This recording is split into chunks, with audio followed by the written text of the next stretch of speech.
स्वातंत्र्य दिनाच्या पार्श्वभूमीवर आता राजधानी दिल्लीमध्ये कडेकोट बंदोबस्त तैनात करण्यात आलाय। लाल किल्ल्याला आता छावणीचं स्वरूप आलंय। 800 सीसीटीव्ही कॅमेऱ्याची आता हालचालींवर नजर असणार आहे। दिल्ली पोलिसांसह सुरक्षा यंत्रणांचा चोख बंदोबस्त सुद्धा तैनात करण्यात आलाय आणि त्या संदर्भातली आपण हे दृश्य सुद्धा पाहू शकतो। उद्या स्वातंत्र्य दिन आहे आणि त्या पार्श्वभूमीवर हा तगडा बंदोबस्त या ठिकाणी तैनात करण्यात आलाय।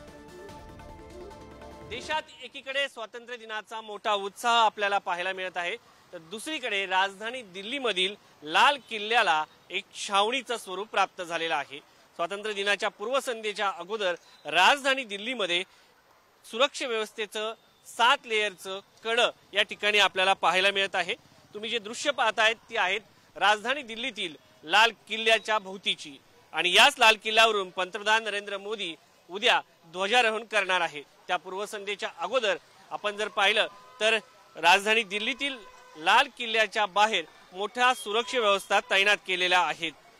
दिल्लीच्या लाल किल्ल्याला 7 लेयरचं एक कड या ठिकाणी सुरक्षा व्यवस्थेचं एक प्रकारे लावण्यात आलेलं आहे। मेटल डिटेक्टर मशीन्स लावण्यात आलेले आहेत आणि प्रत्येक व्यक्तीला या ठिकाणी जर आपण पाहिलं तर त्याची कसून चौकशी करूनच आज सोडवलं जात आहे। साधारण जर पाहिलं जमीन असो आकाश असो प्रत्येक भागामध्ये सुरक्षा व्यवस्थेची कडी नजर आपल्याला पाहायला मिळत आहे। राजधानी दिल्लीमधील लाल किल्ल्याच्या परिसरात साधारण 800 सीसीटीव्ही कॅमेरे लावण्यात आलेले आहेत।